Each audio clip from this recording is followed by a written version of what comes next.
अगर आप अपनी सोच बदलकर अपनी जिंदगी बदलना चाहते हैं, अगर आप चाहते हैं कि पैसा, सेहत, सफलता और आत्मविश्वास अपने आप आपकी ओर खिंचे चले आएं, तो इस ऑडियो समरी को आखिर तक ज़रूर सुनिए और अभी चैनल को सब्सक्राइब कर लीजिए, क्योंकि आज हम जिस किताब की बात करने वाले हैं वो दुनिया की सबसे शक्तिशाली किताबों में से एक मानी जाती है। इस किताब ने लाखों लोगों की ज़िंदगी बदली है और इसका नाम है the power of your subconscious mind, जिसके लेखक हैं डॉक्टर जोसेफ मर्फी।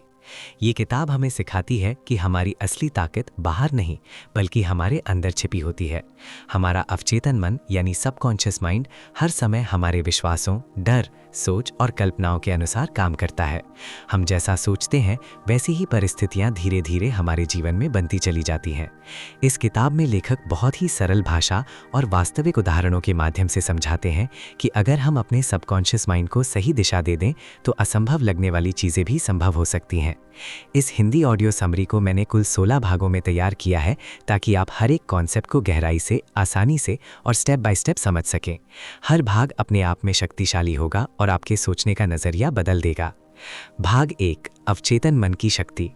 अगर आप सच में अपनी ज़िंदगी बदलना चाहते हैं, अगर आप चाहते हैं कि आपकी सोच आपके लिए काम करे, ना कि आपके खिलाफ, तो इस ऑडियो समरी को ध्यान से सुनिए और चैनल को अभी सब्सक्राइब कर लीजिए, क्योंकि जो ज्ञान आज आप सुनने वाले हैं वो आपकी पूरी ज़िंदगी की दिशा बदल सकता है। डॉक्टर जोसेफ मर्फी अपनी किताब the power of your subconscious mind की शुरुआत एक बहुत ही गहरी सच्चाई से करते हैं।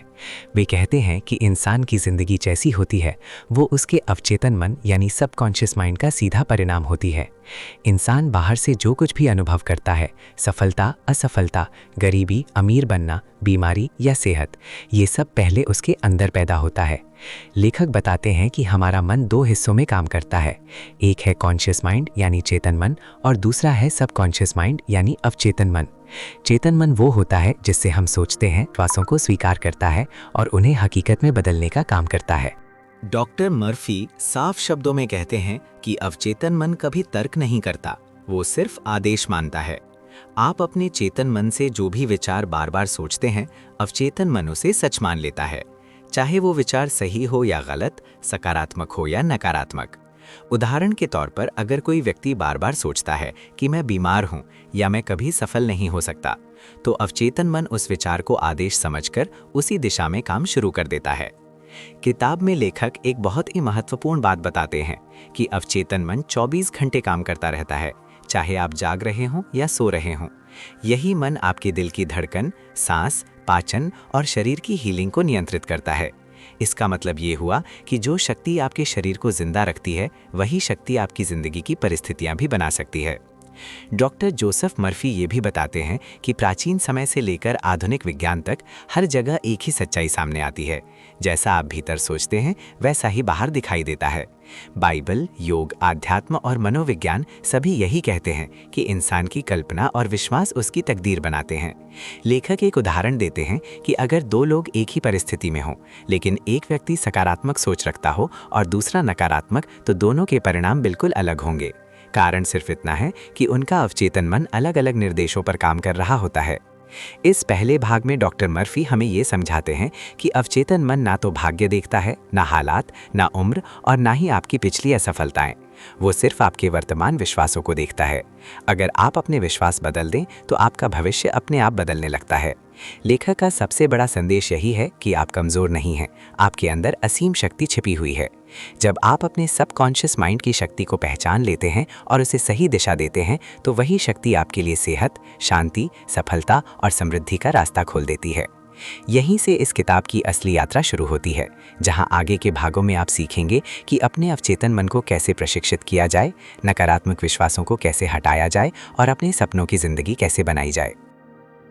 भाग 2, चेतन और अवचेतन मन का रहस्य। अगर आप अपने अवचेतन मन की शक्ति को सही तरह से इस्तेमाल करना सीखना चाहते हैं तो इस ऑडियो समरी को ध्यान से सुनते रहिए, क्योंकि इस भाग में डॉक्टर जोसेफ मर्फी उस रहस्य से पर्दा उठाते हैं जिसे समझ लेने के बाद इंसान अपनी सोच पर नियंत्रण पाना शुरू कर देता है। इस दूसरे भाग में लेखक सबसे पहले चेतन मन यानी कॉन्शियस माइंड और अवचेतन मन यानी सबकॉन्शियस माइंड के बीच का फर्क बहुत सरल भाषा में समझाते हैं। वे कहते हैं कि चेतन मन वो द्वार है जिसके जरिए कोई भी विचार अवचेतन मन तक पहुंचता है। चेतन मन तर्क करता है, सवाल पूछता है, सही गलत का विश्लेषण करता है, लेकिन अवचेतन मन कभी सवाल नहीं करता। वो सिर्फ वही स्वीकार करता है जो उसे बार बार दिया जाता है। डॉक्टर जोसेफ मर्फी बताते हैं कि चेतन मन का काम है चुनाव करना और अवचेतन मन का काम है उस चुनाव को हकीकत में बदलना। उदाहरण के लिए, जब आप ये सोचते हैं कि मैं शांत और आत्मविश्वासी हूँ, तो ये विचार चेतन मन में पैदा होता है। लेकिन जब आप इस विचार को बार बार दोहराते हैं तो अवचेतन मन इसे सच मान लेता है और उसी के अनुसार आपके व्यवहार, भावनाएं और परिस्थितियां बदलने लगती हैं। लेखक एक महत्वपूर्ण उदाहरण देते हैं कि अगर किसी व्यक्ति को बचपन से ये सिखाया गया हो कि पैसा बुरा है या अमीर लोग गलत होते हैं, तो बड़े होने के बाद भी उसका अवचेतन मन उसी विश्वास पर काम करता रहेगा, भले ही उसका चेतन मन अमीर बनना चाहता हो। यही कारण है कि बहुत से लोग मेहनत करने के बावजूद भी सफलता से दूर रहते हैं, क्योंकि अंदर ही अंदर उनका अवचेतन मन उन्हें रोक रहा होता है। इस भाग में लेखक ये भी स्पष्ट करते हैं कि अवचेतन मन भावनाओं की भाषा समझता है, तर्क की नहीं। जब कोई विचार भावना के साथ जुड़ जाता है तो वो अवचेतन मन में गहराई से बैठ जाता है। डर, क्रोध, आनंद और विश्वास, ये सभी भावनाएं अवचेतन मन को तुरंत प्रभावित करती हैं। इसीलिए जो बातें डर या विश्वास के साथ कही जाती हैं, वे जल्दी सच बन जाती हैं। डॉक्टर मर्फी बताते हैं कि अवचेतन मन को दो तरीकों से प्रभावित किया जा सकता है, एक बार बार दोहराव से और दूसरा गहरी भावना के साथ। यही कारण है कि एफर्मेशंस, प्रार्थना और कल्पना इतनी प्रभावशाली होती हैं। जब आप शांत मन से किसी सकारात्मक विचार को महसूस करते हैं तो अवचेतन मन उसे आदेश मान लेता है। लेखक ये भी समझाते हैं कि सोने से पहले का समय अवचेतन मन तक पहुंचने का सबसे आसान समय होता है। उस समय चेतन मन शांत होता है और अवचेतन मन सबसे अधिक सक्रिय। इसीलिए अगर आप सोने से पहले सकारात्मक विचारों और शब्दों के साथ अपने मन को भरते हैं तो अवचेतन मन पूरी रात उसी दिशा में काम करता रहता है। इस दूसरे भाग का सबसे बड़ा संदेश यही है कि आपकी बाहरी दुनिया आपके अंदर की दुनिया का प्रतिबिंब है। जब तक आप अपने अंदर मौजूद विश्वासों को नहीं बदलते, तब तक बाहर कुछ भी स्थायी रूप से नहीं बदलेगा। चेतन मन बीज बोता है और अवचेतन मन उस बीज को जीवन देता है। यहीं से आगे की यात्रा और गहरी होती जाती है, जहां अगले भाग में आप सीखेंगे कि विश्वास कैसे बनते हैं और उन्हें बदलकर आप अपनी किस्मत को कैसे नया रूप दे सकते हैं। भाग 3, विश्वास कैसे बनते हैं और वही आपकी किस्मत क्यों बन जाते हैं। इस ऑडियो समरी को ध्यान से सुनते रहिए, क्योंकि डॉक्टर जोसेफ मर्फी इस भाग में उस सबसे गहरे रहस्य को उजागर करते हैं जो इंसान की सफलता और असफलता दोनों की जड़ होता है, और वो रहस्य है विश्वास यानी बिलीफ। लेखक कहते हैं कि इंसान जो कुछ भी अपने जीवन में अनुभव करता है, उसके पीछे कोई ना कोई गहरा विश्वास छिपा होता है, चाहे वो विश्वास उसे याद हो या नहीं। डॉक्टर जोसेफ मर्फी बताते हैं कि विश्वास कोई अचानक पैदा होने वाली चीज़ नहीं है, बल्कि ये धीरे धीरे हमारे अवचेतन मन में बैठता है। बचपन से हम जो बातें सुनते हैं, जो अनुभव करते हैं, जो दूसरों को करते हुए देखते हैं, वही सब मिलकर हमारे विश्वासों का निर्माण करते हैं। माता पिता की बातें, समाज की सोच, धर्म, शिक्षा और बार बार दोहराए गए विचार हमारे अवचेतन मन में गहराई से जड़ पकड़ लेते हैं। लेखक स्पष्ट करते हैं कि अवचेतन मन तर्क नहीं करता। वो ये नहीं पूछता कि कोई विश्वास सही है या गलत। अगर आपने ये मान लिया कि मैं कमज़ोर हूँ या मेरे साथ हमेशा गलत होता है, तो अवचेतन मन उस विश्वास को आदेश मान लेता है और उसी के अनुसार परिस्थितियाँ पैदा करने लगता है। यही कारण है कि कई लोग बार बार एक ही तरह की समस्याओं में फंसते रहते हैं। इस भाग में डॉक्टर मर्फी एक बेहद महत्वपूर्ण बात कहते हैं कि विश्वास केवल सोचने से नहीं बनता, बल्कि महसूस करने से बनता है। जब कोई विचार भावना के साथ जुड़ जाता है तो वो अवचेतन मन में स्थायी रूप से बैठ जाता है। डर के साथ किया गया विचार नकारात्मक विश्वास बनाता है और विश्वास के साथ किया गया विचार सकारात्मक शक्ति बन जाता है। लेखक एक उदाहरण देते हैं कि अगर कोई व्यक्ति पूरे विश्वास के साथ ये मान ले कि कोई दवा उसे ठीक कर देगी, तो कई बार बिना दवा के भी शरीर ठीक होने लगता है। इसे प्लेसीबो इफेक्ट कहा जाता है और ये इस बात का प्रमाण है कि विश्वास अवचेतन मन को सीधे प्रभावित करता है। डॉक्टर जोसेफ मर्फी ये भी बताते हैं कि धार्मिक विश्वास, प्रार्थना और आस्था तभी काम करती हैं जब व्यक्ति के अंदर पूर्ण विश्वास हो। असली शक्ति शब्दों में नहीं, बल्कि उस भावना में होती है जिसके साथ वे शब्द बोले जाते हैं। अवचेतन मन शब्दों को नहीं, बल्कि भावनाओं को सुनता है। इस भाग में लेखक ये भी सिखाते हैं कि पुराने नकारात्मक विश्वासों को बदला जा सकता है। वे कहते हैं कि कोई भी विश्वास स्थायी नहीं होता, जिस तरह वो बना है उसी तरह बदला भी जा सकता है। इसके लिए ज़रूरी है कि आप अपने चेतन मन से नए सकारात्मक विचारों का चुनाव करें और उन्हें बार बार भावना के साथ दोहराएं। डॉक्टर मर्फी कहते हैं कि जब आप बार बार अपने अवचेतन मन को नया संदेश देते हैं तो पुराना विश्वास धीरे धीरे कमजोर पड़ने लगता है और उसकी जगह नया विश्वास ले लेता है। यही प्रक्रिया इंसान की किस्मत बदल देती है। इस तीसरे भाग का सार यही है कि आप जो मानते हैं वही बन जाते हैं। आपकी दुनिया आपके विश्वासों की परछाई है। जैसे ही आप अपने विश्वास बदलते हैं वैसे ही आपकी जिंदगी नए रूप में सामने आने लगती है। आगे के भाग में आप सीखेंगे कि सोच और कल्पना का सही उपयोग करके अवचेतन मन को कैसे प्रशिक्षित किया जाए ताकि वो आपके लिए सेहत, सफलता और शांति पैदा करे। भाग 4, सोच और कल्पना की शक्ति अवचेतन मन पर कैसे काम करती है। इस ऑडियो समरी को पूरे ध्यान से सुनिए क्योंकि डॉक्टर जोसेफ मर्फी इस भाग में ये स्पष्ट कर देते हैं कि इंसान की जिंदगी को बदलने वाला सबसे बड़ा हथियार उसकी कल्पना और सोच होती है। लेखक कहते हैं कि इंसान जैसा सोचता है उससे भी ज्यादा महत्वपूर्ण ये है कि वो अपने मन में क्या कल्पना करता है, क्योंकि अवचेतन मन तर्क से नहीं बल्कि चित्रों और भावनाओं से संचालित होता है। डॉक्टर जोसेफ मर्फी बताते हैं कि अवचेतन मन शब्दों से ज्यादा तस्वीरों पर विश्वास करता है। जब आप किसी चीज की कल्पना करते हैं और उसे वास्तविक जैसा महसूस करते हैं तो अवचेतन मन उसे सच मान लेता है। वो ये नहीं जानता कि ये कल्पना है या वास्तविकता, वो सिर्फ उस भावना और चित्र को स्वीकार करता है जो आप बार बार उसे दिखाते हैं। लेखक समझाते हैं कि यही कारण है कि डर भी इतना शक्तिशाली होता है। जब कोई व्यक्ति किसी अनहोनी की कल्पना करता है और उससे डरता है तो उसका अवचेतन मन उसी डर को सच मानकर वैसी ही परिस्थितियां पैदा करने लगता है। इसी तरह अगर कोई व्यक्ति सफलता, स्वास्थ्य और शांति की कल्पना करता है तो अवचेतन मन उसी दिशा में काम शुरू कर देता है। इस भाग में डॉक्टर मर्फी इच्छा शक्ति और कल्पना शक्ति के बीच का अंतर भी स्पष्ट करते हैं। वे कहते हैं कि इच्छा शक्ति जोर लगाती है जबकि कल्पना स्वाभाविक रूप से स्वीकार कर ली जाती है। जब आप किसी चीज को जबरदस्ती पाने की कोशिश करते हैं तो भीतर तनाव पैदा होता है और अवचेतन मन विरोध करने लगता है। लेकिन जब आप शांत होकर उस चीज की कल्पना करते हैं तो अवचेतन मन बिना विरोध के उसे स्वीकार कर लेता है। लेखक एक उदाहरण देते हैं कि अगर कोई व्यक्ति कहे मैं शांत होने की कोशिश कर रहा हूं तो ये संघर्ष पैदा करता है। लेकिन अगर वो अपनी आंखें बंद करके खुद को शांत अवस्था में देखे और महसूस करे तो अवचेतन मन तुरंत उस स्थिति को अपनाने लगता है। यही कारण है कि कल्पना, प्रार्थना और ध्यान इतने प्रभावशाली होते हैं। डॉक्टर जोसेफ मर्फी ये भी बताते हैं कि कल्पना तभी असर करती है जब उसके साथ भावना जुड़ी हो। खाली शब्द या सूखी कल्पना बेअसर होती है। लेकिन जब आप किसी दृश्य को महसूस करते हैं, उसे जीते हैं, तो अवचेतन मन उसे आदेश मान लेता है। यही नियम एफर्मेशंस पर भी लागू होता है। इस भाग में लेखक ये सिखाते हैं कि सोने से पहले का समय कल्पना के लिए सबसे श्रेष्ठ होता है। उस समय चेतन मन शांत होता है और अवचेतन मन पूरी तरह खुला होता है।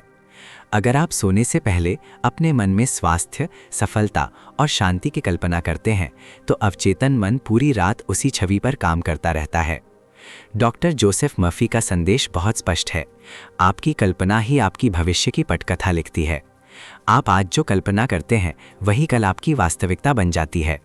अगर आप अपनी कल्पना को नियंत्रित करना सीख लें तो आपकी जिंदगी अपने आप सही दिशा में बहने लगती है। इस चौथे भाग का सार यही है कि संघर्ष नहीं, कल्पना चुनिए, डर नहीं, विश्वास चुनिए, क्योंकि अवचेतन मन वही स्वीकार करता है जिसे आप पूरे मन से महसूस करते हैं। आगे के भाग में आप सीखेंगे कि सकारात्मक और नकारात्मक विचार अवचेतन मन को कैसे प्रभावित करते हैं और क्यों एक छोटा सा विचार आपकी पूरी जिंदगी बदल सकता है। भाग 5, सकारात्मक और नकारात्मक विचार अवचेतन मन को कैसे प्रभावित करते हैं। इस ऑडियो समरी को ध्यान से सुनते रहिए क्योंकि डॉक्टर जोसेफ मर्फी इस भाग में एक ऐसी सच्चाई बताते हैं जिसे ना समझ पाने के कारण इंसान खुद ही अपनी जिंदगी में दुख, असफलता और संघर्ष को बुला लेता है। लेखक कहते हैं कि हर विचार एक बीज की तरह होता है और अवचेतन मन उस बीज को जमीन की तरह स्वीकार कर लेता है। जमीन ये नहीं देखती कि बीज अच्छा है या बुरा, वह सिर्फ उसे उगाती है। डॉक्टर जोसेफ मर्फी स्पष्ट करते हैं कि सकारात्मक विचार और नकारात्मक विचार दोनों ही अवचेतन मन के लिए आदेश होते हैं।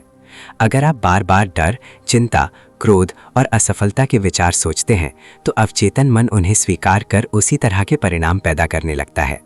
यही कारण है कि लगातार नकारात्मक सोच रखने वाला व्यक्ति चाहकर भी सुख और शांति नहीं पा पाता। लेखक बताते हैं कि नकारात्मक विचार अक्सर आदत बन जाते हैं।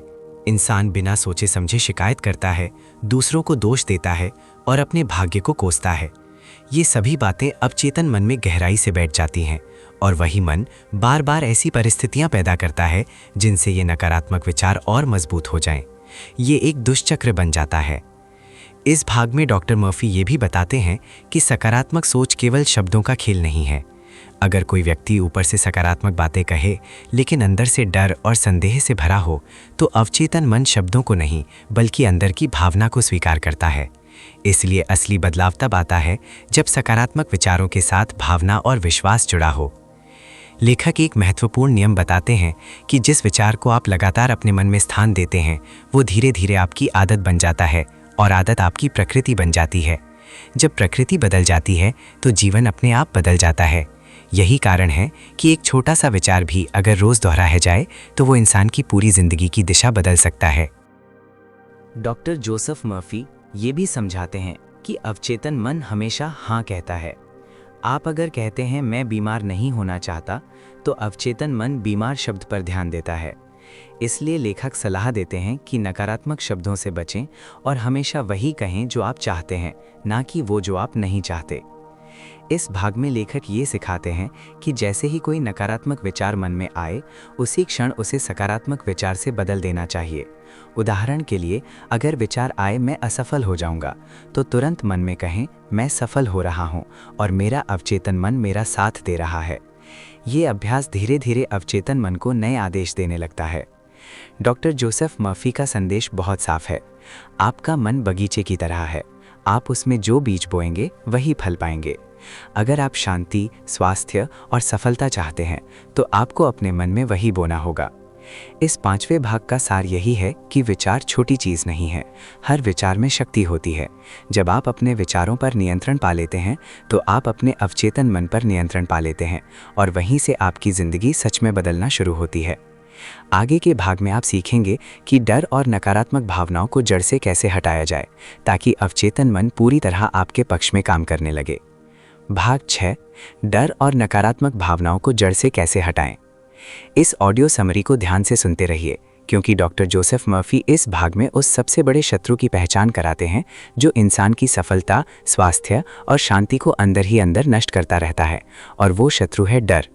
लेखक कहते हैं कि डर कोई बाहरी शक्ति नहीं है, ये केवल अवचेतन मन में जमा हुआ एक नकारात्मक विश्वास है, जिसे इंसान बार बार अपने ही विचारों से मजबूत करता है। डॉक्टर जोसेफ मर्फी स्पष्ट करते हैं कि अवचेतन मन डर और विश्वास में फर्क नहीं करता। अगर आप किसी बात से डरते हैं और उसे बार बार महसूस करते हैं, तो अवचेतन मन उसे सच्चाई मान लेता है और उसी डर के अनुसार परिस्थितियां पैदा करने लगता है। इसलिए लेखक कहते हैं कि इंसान अक्सर वही अनुभव करता है जिससे वो सबसे ज़्यादा डरता है। इस भाग में लेखक बताते हैं कि डर की जड़ हमेशा भविष्य में छिपी होती है। इंसान ऐसी चीजों से डरता है जो अभी घटी ही नहीं होती, लेकिन जब वो बार बार उनके बारे में सोचता है, तो अवचेतन मन उन्हें वास्तविक मानकर वैसा ही परिणाम तैयार करने लगता है। यही कारण है कि चिंता और डर धीरे धीरे बीमारी, असफलता और मानसिक अशांति का कारण बन जाते हैं। डॉक्टर मर्फी ये भी बताते हैं कि नकारात्मक भावनाएं जैसे क्रोध, ईर्ष्या, घृणा और अपराध बोध भी अवचेतन मन पर गहरा प्रभाव डालती हैं। ये भावनाएं मन में जहर की तरह काम करती हैं और व्यक्ति की सोच को कमजोर बना देती हैं। अवचेतन मन जब इन भावनाओं से भर जाता है, तो वो सकारात्मक आदेशों को स्वीकार नहीं कर पाता। लेखक एक बहुत ही महत्वपूर्ण समाधान बताते हैं, और वो है सकारात्मक सत्य को स्वीकार करना। वे कहते हैं कि डर को दबाने से वो खत्म नहीं होता, लेकिन उसे सही विचार से बदलने पर वो अपने आप समाप्त होने लगता है। उदाहरण के लिए, अगर किसी व्यक्ति को बीमारी का डर है, तो उसे बार बार अपने मन में ये सत्य दोहराना चाहिए कि मेरे अवचेतन मन की शक्ति मेरे शरीर को स्वस्थ और संतुलित रख रही है। इस भाग में डॉक्टर जोसेफ मर्फी ये भी सिखाते हैं कि प्रार्थना डर को मिटाने का सबसे शक्तिशाली तरीका है, लेकिन प्रार्थना तब काम करती है जब वो विश्वास और शांति के साथ की जाए। डर के साथ की गई प्रार्थना अवचेतन मन को भ्रमित करती है, जबकि विश्वास के साथ की गई प्रार्थना उसे स्पष्ट आदेश देती है। लेखक बताते हैं कि जब भी मन में डर आए, तो तुरंत अपने शरीर और मन को शांत करें, गहरी सांस लें और अपने अवचेतन मन से कहें कि वो आपकी रक्षा कर रहा है। ये अभ्यास धीरे धीरे अवचेतन मन को सिखाता है कि डर की जगह शांति और विश्वास को अपनाना है। डॉक्टर जोसेफ मर्फी का संदेश बहुत स्पष्ट है। डर को शक्ति ना दे। जैसे ही आप डर को चुनौती देते हैं और उसकी जगह विश्वास को बैठा देते हैं, वैसे ही अवचेतन मन आपके पक्ष में काम करने लगता है। डर आपकी कल्पना की उपज है और विश्वास आपकी असली ताकत। इस छठे भाग का सार यही है कि जब इंसान अपने डर पर नियंत्रण पा लेता है तो वो अपने जीवन पर नियंत्रण पा लेता है। डर हटते ही अवचेतन मन पूरी शक्ति के साथ स्वास्थ्य, सफलता। आगे के भाग में आप सीखेंगे कि एफर्मेशंस और सही शब्दों के प्रयोग से अवचेतन मन को कैसे प्रशिक्षित किया जाए ताकि वो हर परिस्थिति में आपका साथ दे। भाग 7, शब्दों और अफर्मेशंस की शक्ति अवचेतन मन पर कैसे काम करती है। इस ऑडियो समरी को पूरे ध्यान से सुनिए, क्योंकि डॉक्टर जोसेफ मर्फी इस भाग में ये स्पष्ट करते हैं कि इंसान जो शब्द बोलता है वही शब्द धीरे धीरे उसके जीवन की कहानी लिखते हैं। लेखक कहते हैं कि शब्द केवल आवाज़ नहीं होते, वे विचारों से जन्मी हुई शक्तियाँ होते हैं, और जब ये शक्तियाँ भावना के साथ बोली जाती हैं तो अवचेतन मन उन्हें बिना किसी विरोध के स्वीकार कर लेता है। डॉक्टर जोसेफ मर्फी बताते हैं कि अफर्मेशन का अर्थ है किसी सत्य को स्वीकार करना। जब आप बार बार किसी सकारात्मक वाक्य को दोहराते हैं और उसे सच मानकर महसूस करते हैं तो अवचेतन मन उसे आदेश मान लेता है। वो ये नहीं देखता कि अभी वह सत्य आपके जीवन में मौजूद है या नहीं, वो केवल उस भावना और विश्वास को पकड़ लेता है जिसके साथ शब्द बोले गए हैं। लेखक ये भी स्पष्ट करते हैं कि रोज़मर्रा की बातचीत में बोले गए शब्द भी अफर्मेशंस की तरह ही काम करते हैं। जब कोई व्यक्ति बार बार कहता है मेरी किस्मत ही खराब है या मेरे साथ हमेशा गलत होता है, तो वह अनजाने में अपने अवचेतन मन को नकारात्मक आदेश दे रहा होता है। अवचेतन मन उन शब्दों को सच मानकर उसी तरह के अनुभव पैदा करता रहता है। इस भाग में डॉक्टर मर्फी बताते हैं कि अफर्मेशंस तभी प्रभावशाली होते हैं जब उन्हें शांत और विश्वासपूर्ण मन से दोहराया जाए। अगर कोई व्यक्ति गुस्से, जल्दबाजी या संदेह के साथ सकारात्मक शब्द बोले तो अवचेतन मन भ्रमित हो जाता है और परिणाम नहीं मिलते। इसीलिए लेखक सलाह देते हैं कि अफर्मेशंस हमेशा आराम की अवस्था में, धीमी आवाज़ में और पूरे विश्वास के साथ किए जाएं। लेखक एक बहुत ही महत्वपूर्ण नियम बताते हैं कि एफर्मेशन हमेशा वर्तमान काल में होनी चाहिए। उदाहरण के लिए, मैं स्वस्थ हूँ, मैं शांत और आत्मविश्वासी हूँ, मेरे जीवन में समृद्धि सहज रूप से आ रही है। अवचेतन मन भविष्य को नहीं समझता, वो केवल वर्तमान क्षण में दिए गए आदेश पर काम करता है। डॉक्टर जोसेफ मर्फी ये भी बताते हैं कि एफर्मेशंस को भावना से जोड़ना बेहद ज़रूरी है।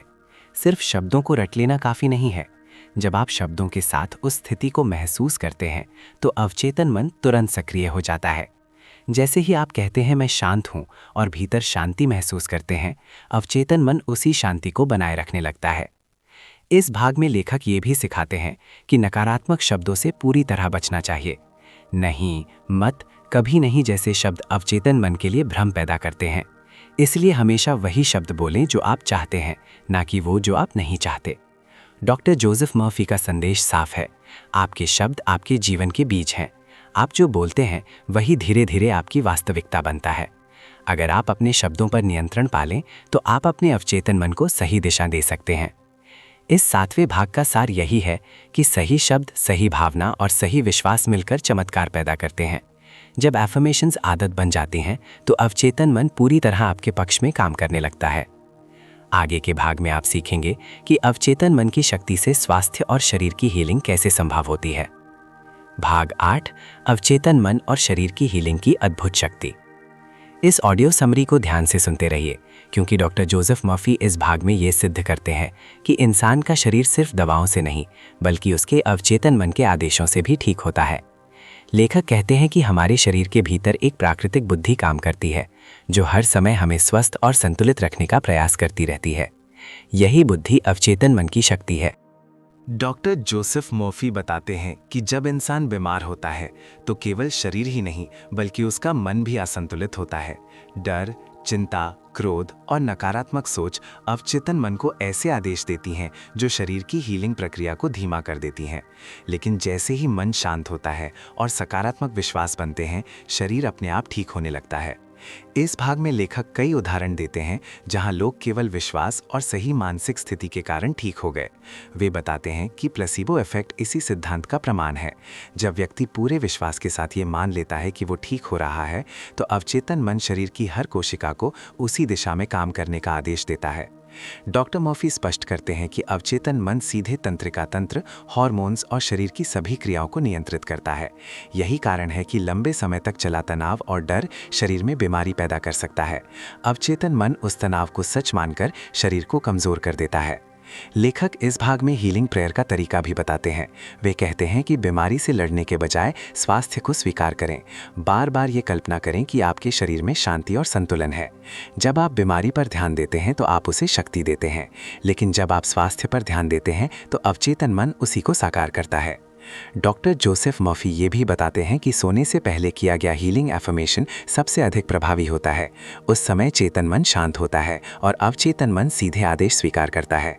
अगर आप सोने से पहले ये भावना रखें कि मेरे शरीर की हर कोशिका स्वस्थ और संतुलित है, तो अवचेतन मन पूरी रात हीलिंग पर काम करता रहता है। इस भाग में लेखक ये भी स्पष्ट करते हैं कि चिकित्सा उपचार और अवचेतन मन की शक्ति एक दूसरे के विरोधी नहीं है। दवाएं बाहरी मदद करती हैं और अवचेतन मन अंदर से। जब दोनों साथ काम करते हैं तो हीलिंग और तेज हो जाती है। डॉक्टर जोसेफ मर्फी का संदेश बहुत प्रेरणादायक है। आपका शरीर आपका शत्रु नहीं है, वो हर समय आपकी भलाई के लिए काम कर रहा है। जैसे ही आप अपने अवचेतन मन को सही आदेश देते हैं, वो शरीर को ठीक करने की प्रक्रिया शुरू कर देता है। इस 8वें भाग का सार यही है कि स्वास्थ्य कोई संयोग नहीं है, ये आपके विचारों, विश्वासों और भावनाओं का परिणाम है। जब आप अपने मन को शांत और सकारात्मक रखते हैं तो शरीर अपने आप स्वस्थ होने लगता है। आगे के भाग में आप सीखेंगे कि अवचेतन मन की शक्ति से धन, सफलता और समृद्धि को कैसे आकर्षित किया जाए। भाग 9, अवचेतन मन की शक्ति से धन, सफलता और समृद्धि को आकर्षित करना।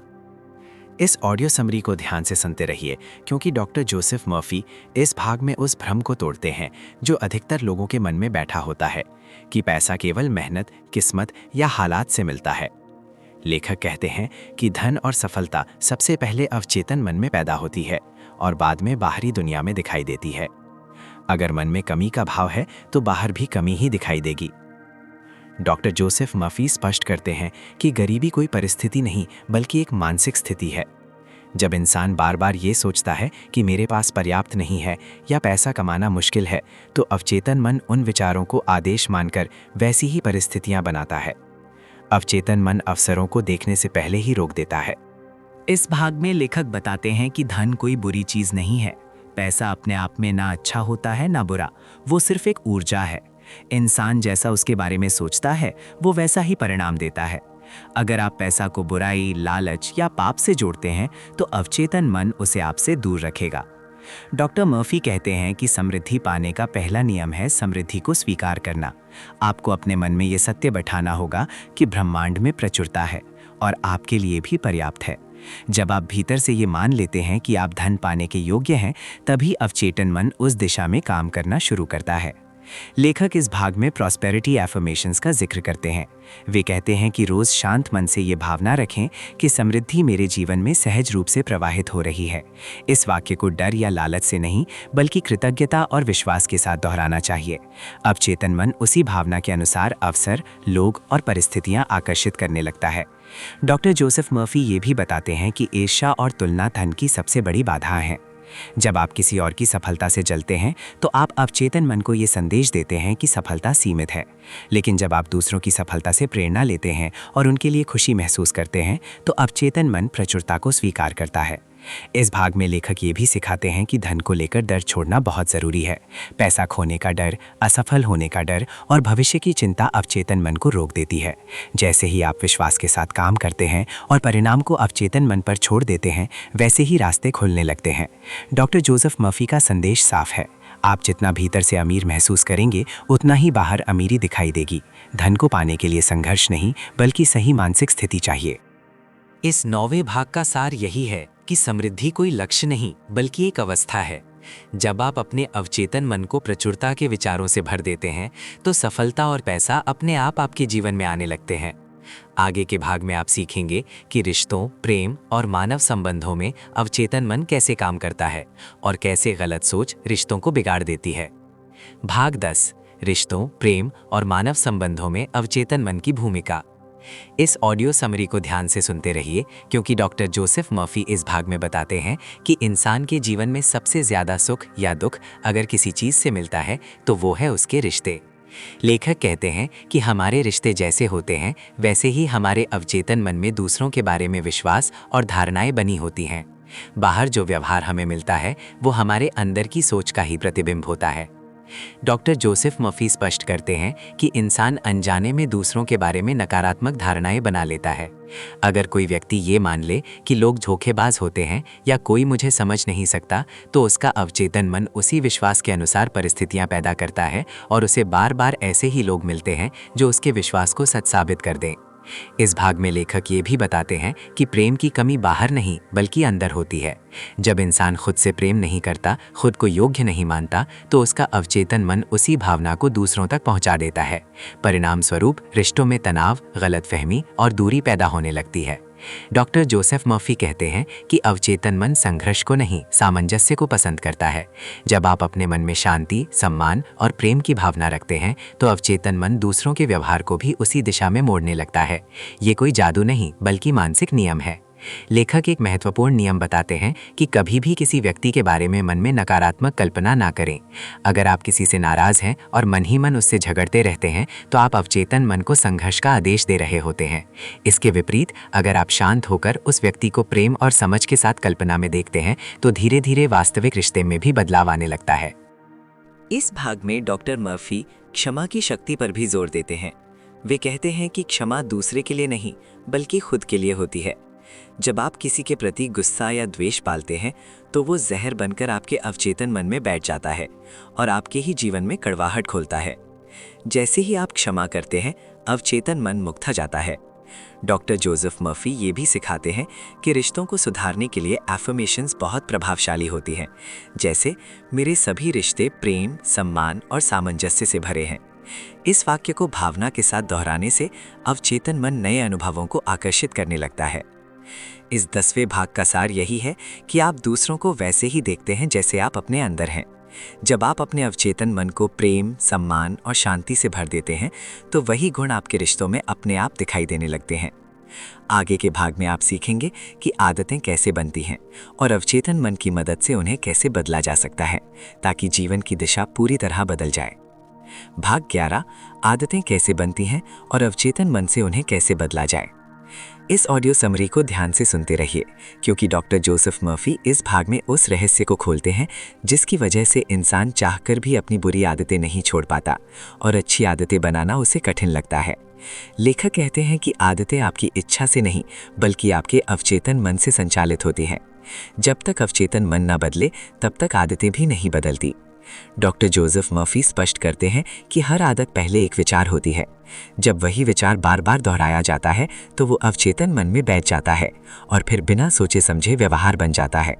यही कारण है कि कई लोग जानते हुए भी गलत काम करते रहते हैं, क्योंकि उनका अवचेतन मन उसी आदत का आदी हो चुका होता है। इस भाग में लेखक बताते हैं कि अवचेतन मन को तर्क से नहीं बदला जा सकता। अगर आप खुद से कहते हैं मुझे ये आदत छोड़नी ही है, तो ये अक्सर उल्टा असर करता है, क्योंकि इसमें संघर्ष और दबाव होता है। अवचेतन मन संघर्ष को आदेश नहीं मानता, वो भावना और स्वीकार को मानता है। डॉक्टर मर्फी एक बहुत ही प्रभावशाली तरीका बताते हैं। वे कहते हैं कि बुरी आदत से लड़ने के बजाय अच्छी आदत को स्वीकार करें। उदाहरण के लिए, अगर कोई व्यक्ति कहे मैं गुस्सा नहीं करना चाहता, तो उसका ध्यान गुस्से पर ही रहता है। लेकिन अगर वो कहे मैं शांत और संतुलित हूँ और उसे महसूस करे, तो अवचेतन मन शांति को अपनाने लगता है। लेखक ये भी बताते हैं कि आदत बदलने के लिए कल्पना का प्रयोग बहुत ज़रूरी है।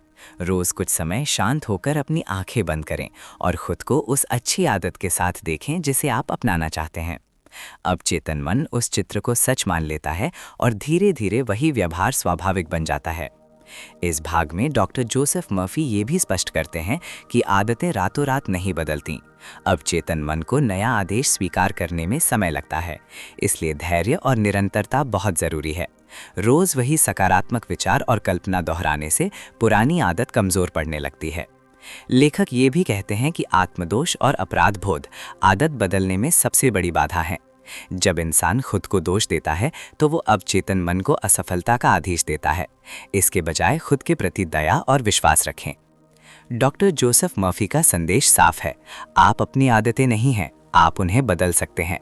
जैसे ही आप अपने अवचेतन मन को नई दिशा देते हैं, वैसे ही आपकी आदतें अपने आप बदलने लगती हैं। इस 11वें भाग का सार यही है कि आदतें मजबूरी नहीं है, वे सीखी हुई प्रतिक्रियाएं हैं, और जो सीखा गया है वो बदला भी जा सकता है। अवचेतन मन की मदद से इंसान अपने चरित्र और भविष्य दोनों को नया रूप दे सकता है।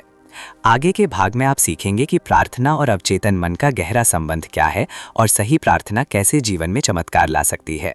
भाग 12 प्रार्थना, विश्वास और अवचेतन मन का गहरा संबंध। इस ऑडियो समरी को ध्यान से सुनते रहिए क्योंकि डॉक्टर जोसेफ मर्फी इस भाग में प्रार्थना को लेकर फैली हुई गलतफहमियों को पूरी तरह साफ कर देते हैं। लेखक कहते हैं कि प्रार्थना किसी से कुछ मांगने का नाम नहीं है, बल्कि अवचेतन मन को सही और स्पष्ट आदेश देने की एक विधि है। जब प्रार्थना सही तरीके से की जाती है तो वो अवचेतन मन की सबसे शक्तिशाली कुंजी बन जाती है। डॉक्टर जोसेफ मर्फी बताते हैं कि अधिकतर लोग प्रार्थना करते समय डर, शंका और चिंता से भरे होते हैं। वे बार बार अपनी समस्या को दोहराते रहते हैं और उसी पर ध्यान लगाए रखते हैं। लेखक कहते हैं कि ऐसी प्रार्थना अवचेतन मन को समस्या का ही आदेश देती है, समाधान का नहीं। अवचेतन मन शब्दों को नहीं बल्कि भावना को स्वीकार करता है। इस भाग में लेखक स्पष्ट करते हैं कि सही प्रार्थना वो होती है जिसमें आप पहले ही समाधान को स्वीकार कर लेते हैं। जब आप शांत मन से ये भावना रखते हैं कि जो आप चाहते हैं वो आपको मिल चुका है, तो अवचेतन मन उसी भावना को सच मान लेता है और बाहरी परिस्थितियों को उसी दिशा में मोड़ने लगता है। डॉक्टर जोसेफ मर्फी कहते हैं कि प्रार्थना में संघर्ष नहीं होना चाहिए। अगर आप बार बार कहते हैं, हे ईश्वर मेरी समस्या दूर कर दो, तो आप समस्या को ही शक्ति दे रहे होते हैं। इसके बजाय ये भावना रखें कि मेरे अवचेतन मन की बुद्धि मुझे सही समाधान की ओर ले जा रही है। ये भावना अवचेतन मन को स्पष्ट और सकारात्मक आदेश देती है। लेखक इस भाग में ग्रैटिट्यूड यानी कृतज्ञता की शक्ति पर भी जोर देते हैं। वे कहते हैं कि कृतज्ञता प्रार्थना का सबसे ऊंचा रूप है। जब आप पहले से ही धन्यवाद देते हैं तो आप अवचेतन मन को ये संदेश देते हैं कि आपका विश्वास पूर्ण है। यही पूर्ण विश्वास चमत्कारों को जन्म देता है। डॉक्टर जोसेफ मर्फी ये भी बताते हैं कि प्रार्थना का समय उतना महत्वपूर्ण नहीं जितनी महत्वपूर्ण मन की अवस्था होती है। शांत, विश्वासपूर्ण और प्रेम से भरा मन अवचेतन मन के साथ तुरंत जुड़ जाता है।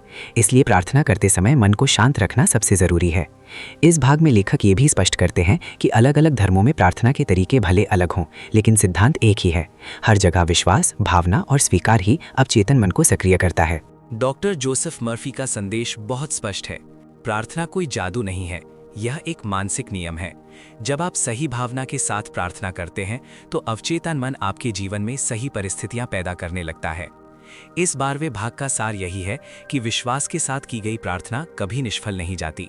जैसे ही आप समाधान को स्वीकार करते हैं, वैसे ही अवचेतन मन उसे वास्तविकता में बदलने का काम शुरू कर देता है। आगे के भाग में आप सीखेंगे कि आत्मविश्वास, आंतरिक शक्ति और अवचेतन मन मिलकर इंसान को कैसे अजेय बना देते हैं। भाग 13 आत्मविश्वास, आंतरिक शक्ति और अवचेतन मन। इस ऑडियो समरी को ध्यान से सुनते रहिए क्योंकि डॉक्टर जोसेफ मर्फी इस भाग में बताते हैं कि इंसान की सबसे बड़ी ताकत उसका आत्मविश्वास होता है और आत्मविश्वास कहीं बाहर से नहीं आता, वह सीधे अवचेतन मन से पैदा होता है। लेखक कहते हैं कि इंसान जितना अपने अवचेतन मन पर भरोसा करता है, उतना ही वह जीवन में निडर, शांत और सफल बनता है। डॉक्टर जोसेफ मर्फी स्पष्ट करते हैं कि आत्मविश्वास का मतलब घमंड या अहंकार नहीं है। आत्मविश्वास का अर्थ है अपने अंदर मौजूद उस बुद्धि और शक्ति पर भरोसा रखना जो हर समय आपका मार्गदर्शन कर रही है।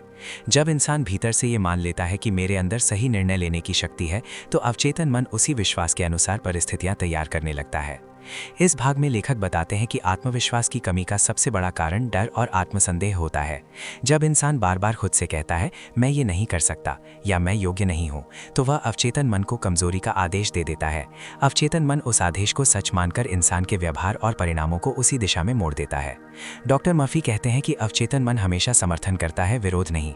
अगर आप खुद पर विश्वास करते हैं तो अवचेतन मन आपके लिए रास्ते खोलता है। अगर आप खुद पर शक करते हैं तो वही मन रुकावटें पैदा करता है।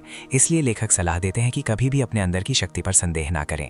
इस भाग में लेखक आत्मविश्वास बढ़ाने की एक सरल विधि बताते हैं। वे कहते हैं कि रोज शांत अवस्था में यह भावना रखें कि मेरे अवचेतन मन की बुद्धि मुझे हर स्थिति में सही दिशा दे रही है। जब यह विचार बार बार दोहराया जाता है तो अवचेतन मन उसे सच्चाई मान लेता है और इंसान के निर्णय मजबूत होने लगते हैं। डॉक्टर जोसेफ मर्फी यह भी बताते हैं कि आत्मविश्वास अभ्यास से बढ़ता है। हर बार जब आप डर के बावजूद सही कदम उठाते हैं तो अवचेतन मन को यह संदेश जाता है कि आप सक्षम हैं। धीरे धीरे डर कमजोर पड़ता है और विश्वास मजबूत हो जाता है। लेखक ये भी स्पष्ट करते हैं कि असफलता आत्मविश्वास की दुश्मन नहीं है, बल्कि शिक्षक है। जब इंसान असफलता से सीख लेता है और खुद को दोष नहीं देता, तो अवचेतन मन उस अनुभव को सफलता की सीढ़ी बना देता है। डॉक्टर जोसेफ मर्फी का संदेश बहुत प्रेरक है। आप अकेले नहीं हैं। आपके भीतर एक असीम बुद्धि काम कर रही है। जैसे ही आप उस पर भरोसा करना सीख लेते हैं, वैसे ही आत्मविश्वास स्वाभाविक रूप से आपके व्यक्तित्व का हिस्सा बन जाता है। इस 13वें भाग का सार यही है कि आत्मविश्वास बाहर से नहीं आता, वो भीतर से पैदा होता है। जब आप अपने अवचेतन मन पर भरोसा करते हैं, तो जीवन की कोई भी चुनौती आपको तोड़ नहीं सकती। आगे के भाग में आप सीखेंगे कि जीवन की समस्याओं और कठिन परिस्थितियों का समाधान अवचेतन मन की मदद से कैसे किया जा सकता है। भाग 14, जीवन की समस्याओं और कठिन परिस्थितियों का समाधान अवचेतन मन से। इस ऑडियो समरी को ध्यान से सुनते रहिए, क्योंकि डॉक्टर जोसेफ मर्फी इस भाग में ये स्पष्ट करते हैं कि जीवन में आने वाली हर समस्या का समाधान आपके अवचेतन मन में पहले से मौजूद होता है। लेखक कहते हैं कि इंसान बाहरी परिस्थितियों को देखकर तनाव और चिंता में फंस जाता है, लेकिन वास्तविक शक्ति भीतर है। जब अवचेतन मन को सही आदेश दिया जाए, तो वही मन कठिन से कठिन परिस्थितियों को भी आसान बना देता है। डॉक्टर जोसेफ मर्फी बताते हैं कि अवचेतन मन समस्याओं को चुनौती के रूप में नहीं, बल्कि अवसर के रूप में देखता है। जब आप मन में ये विश्वास रखते हैं कि हर समस्या का समाधान संभव है, तो अवचेतन मन उसी दिशा में काम शुरू कर देता है। यही कारण है कि कई लोग मुश्किल समय में भी शांत, सफल और स्थिर रह पाते हैं। इस भाग में लेखक ये समझाते हैं कि समस्या का मूल डर, संदेह और नकारात्मक सोच होती है। जब आप लगातार सोचते हैं, मैं इसे संभाल नहीं सकता, या ये समस्या बहुत बड़ी है, तो अवचेतन मन उन विचारों को आदेश मानकर परिस्थितियों को और कठिन बना देता है। इसके विपरीत अगर आप कहें, मैं शांत हूँ और समाधान स्वतः मिल जाएगा, तो अवचेतन मन तुरंत काम करना शुरू कर देता है।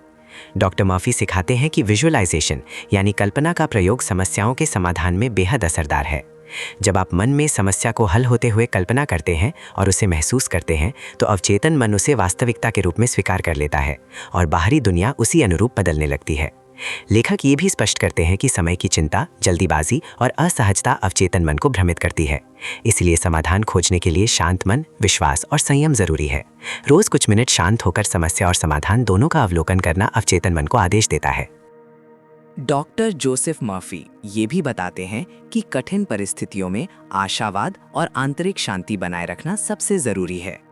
जब आप हर चुनौती में विश्वास, शांति और समाधान की कल्पना करते हैं, तो अवचेतन मन परिस्थितियों को आपके पक्ष में मोड़ देता है। यही कारण है कि कई लोग आपदा के समय भी तरोताजा, संतुलित और सफल रहते हैं। लेखक ये भी कहते हैं कि अवचेतन मन हमेशा परिणाम पर नहीं, बल्कि प्रक्रिया पर ध्यान देता है।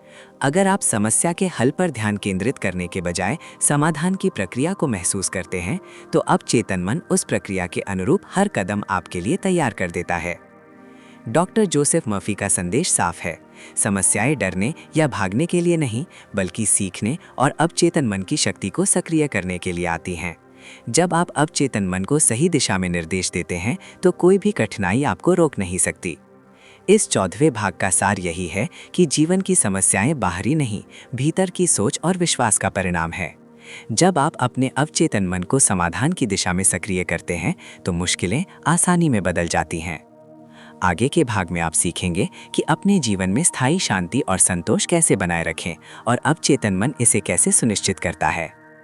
भाग 15, स्थायी शांति, संतोष और सुख का रहस्य अवचेतन मन में। इस ऑडियो समरी को पूरे ध्यान से सुनते रहिए, क्योंकि डॉक्टर जोसेफ मर्फी इस भाग में उस चीज़ की बात करते हैं जिसे हर इंसान चाहता है, लेकिन बहुत कम लोग सही मायने में पा पाते हैं, और वो है स्थायी शांति और आंतरिक सुख।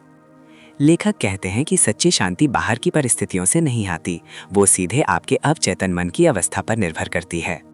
डॉक्टर जोसेफ मर्फी स्पष्ट करते हैं कि अधिकतर लोग सोचते हैं कि जब समस्याएं खत्म हो जाएंगी, जब पैसा आ जाएगा या जब हालात बेहतर हो जाएंगे, तब उन्हें शांति मिलेगी। लेकिन लेखक कहते हैं कि ये सोच ही सबसे बड़ी भूल है।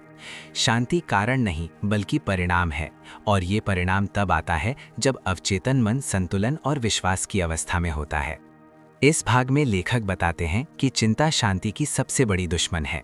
जब इंसान भविष्य की चिंता करता है, तो वो अपने अवचेतन मन को डर और असुरक्षा का आदेश देता है। अवचेतन मन उस आदेश को सच मानकर मन और शरीर दोनों को अशांत कर देता है। इसीलिए लेखक सलाह देते हैं कि भविष्य का बोझ अवचेतन मन की बुद्धि पर छोड़ देना चाहिए। डॉक्टर मर्फी कहते हैं कि अवचेतन मन में कोई संघर्ष नहीं होता, संघर्ष केवल चेतन मन में होता है। जैसे ही आप ये स्वीकार कर लेते हैं कि आपके अवचेतन मन की शक्ति आपके लिए सही समय पर सही समाधान लेकर आएगी, वैसे ही मन शांत होने लगता है। यही स्वीकार भाव स्थायी शांति की कुंजी है। लेखक इस भाग में फॉरगिवनेस यानी क्षमा को शांति का सबसे बड़ा द्वार बताते हैं। वे कहते हैं कि जब आप किसी के प्रति द्वेष, गुस्सा या नाराज़गी पालते हैं तो आप सबसे पहले अपने ही अवचेतन मन को चोट पहुंचाते हैं। वो नकारात्मक भावना भीतर जहर की तरह काम करती है और शांति को खत्म कर देती है। जैसे ही आप क्षमा करते हैं, अवचेतन मन मुक्त हो जाता है। डॉक्टर जोसेफ मर्फी ये भी बताते हैं कि कृतज्ञता शांति की प्राकृतिक अवस्था है। जब आप जो आपके पास है उसके लिए धन्यवाद महसूस करते हैं तो अवचेतन मन को ये संकेत मिलता है कि सब कुछ ठीक है। यही संकेत मन और शरीर दोनों को संतुलन में ले आता है। इस भाग में लेखक एक बहुत ही सरल अभ्यास बताते हैं। वे कहते हैं कि दिन में कई बार मन ही मन ये भावना रखें कि मेरे अवचेतन मन की शांति मेरे पूरे अस्तित्व में प्रवाहित हो रही है। इस भावना को जबरदस्ती नहीं बल्कि सहज स्वीकार के साथ महसूस करें। धीरे धीरे ये शांति आपकी आदत बन जाएगी। डॉक्टर जोसेफ मर्फी स्पष्ट करते हैं कि शांति कोई लक्ष्य नहीं है जिसे पाया जाए, बल्कि ये एक अवस्था है जिसमें रहा जाता है। जब आप अपने अवचेतन मन को डर, द्वेष और चिंता से मुक्त कर देते हैं तो शांति अपने आप प्रकट हो जाती है। इस 15वें भाग का सार यही है कि सुख और शांति बाहर नहीं, भीतर से जन्म लेते हैं। जब आपका अवचेतन मन शांत होता है तो बाहरी दुनिया चाहे जैसी भी हो, आपके भीतर संतुलन बना रहता है। अब अगले और अंतिम भाग में लेखक इस पूरी किताब का सार और जीवन बदलने वाला अंतिम सूत्र बताते हैं, जिससे आप अपने अवचेतन मन की शक्ति को हमेशा के लिए अपने पक्ष में कर सकते हैं। भाग 16, आपके अवचेतन मन की शक्ति का अंतिम और जीवन बदलने वाला सूत्र। ये अंतिम भाग केवल एक समापन नहीं है, बल्कि डॉक्टर जोसेफ मर्फी द्वारा दिया गया वो अमूल्य सूत्र है जो पूरी किताब का सार है। यदि आपने इस पुस्तक को ध्यान से सुना और समझा है तो अब ये भाग आपके जीवन में वास्तविक परिवर्तन लाने के लिए है। लेखक यहाँ साफ शब्दों में बताते हैं कि अवचेतन मन कोई रहस्यमयी शक्ति नहीं, बल्कि एक सटीक नियमों पर काम करने वाली शक्ति है। जैसा आदेश आप देते हैं वैसा ही परिणाम आपको मिलता है। डॉक्टर जोसेफ मर्फी कहते हैं कि इंसान की जिंदगी बाहर से नहीं, अंदर से बनती है। आपकी सोच, आपकी भावना और आपका विश्वास, ये तीनों मिलकर आपके अवचेतन मन को आदेश देते हैं। अवचेतन मन तर्क नहीं करता, वो सही गलत नहीं देखता, वो केवल आपके विश्वास को सच मानकर उसे आपकी वास्तविकता में बदल देता है। इस अंतिम भाग में लेखक जोर देकर कहते हैं कि इच्छा और विश्वास के बीच कोई संघर्ष नहीं होना चाहिए। जब इंसान कुछ चाहता है लेकिन भीतर से डरता है तो वो अवचेतन मन को मिला जुला आदेश देता है। परिणाम स्वरूप जीवन में भ्रम, रुकावट और असफलता आती है। इसीलिए लेखक सिखाते हैं कि इच्छा के साथ पूर्ण विश्वास होना अनिवार्य है। डॉक्टर मर्फी बताते हैं कि प्रार्थना का सही अर्थ मांगना नहीं बल्कि स्वीकार करना है। जब आप ये भावना रखते हैं कि जो आप चाहते हैं वो पहले ही आपके अवचेतन मन में स्वीकार हो चुका है तो वही भावना उसे साकार करती है। यही सही प्रार्थना है, यही सही तरीका है अवचेतन मन से संवाद करने का। लेखक ये भी स्पष्ट करते हैं कि आदतें अवचेतन मन की भाषा हैं। आप रोज जैसी सोच दोहराते हैं वैसी ही आपकी आदत बन जाती है और वही आदत आपकी किस्मत बनती है। यदि आप रोज डर, निराशा और असफलता की सोच को दोहराते हैं तो वही जीवन में प्रकट होगी, और यदि आप विश्वास, स्वास्थ्य, सफलता और शांति की सोच को दोहराते हैं तो वही आपकी वास्तविकता बन जाएगी। इस अंतिम भाग में डॉक्टर जोसेफ मर्फी कहते हैं कि समय का इंतजार मत कीजिए, अवचेतन मन अभी काम करता है। जैसे ही आप अपनी सोच बदलते हैं उस क्षण से परिणाम बनने लगते हैं। बाहर दिखाई देने में समय लग सकता है लेकिन भीतर प्रक्रिया तुरंत शुरू हो जाती है। लेखक एक अत्यंत शक्तिशाली वाक्य देते हैं जिसे वे जीवन मंत्र कहते हैं। मेरे अवचेतन मन की बुद्धि मुझे सही दिशा में मार्गदर्शन कर रही है और मेरे जीवन में केवल भलाई ही प्रकट हो रही है। यदि इस वाक्य को आप रोज भावना के साथ दोहराते हैं तो आपका अवचेतन मन उसी दिशा में काम करने लगता है। इस पुस्तक का अंतिम संदेश यही है कि आप परिस्थितियों के गुलाम नहीं हैं। आपकी सोच आपकी नियति लिखती है। जब आप अपने अवचेतन मन की शक्ति को समझकर उसका सही उपयोग करना सीख जाते हैं तो डर, कमी और संघर्ष अपने आप जीवन से बाहर हो जाते हैं। यही the power of your subconscious mind का सार है। आप बदलते हैं तो आपकी दुनिया बदलती है। अगर आपको ये ऑडियो समरी पसंद आई और आप सच में अपने जीवन को बदलना चाहते हैं तो अभी सब्सक्राइब कीजिए, क्योंकि यहाँ सिर्फ कहानियाँ नहीं, सोच बदलने वाली शक्तिशाली सीख मिलती है। एक क्लिक आपकी सोच बदल सकता है और सोच आपका पूरा जीवन।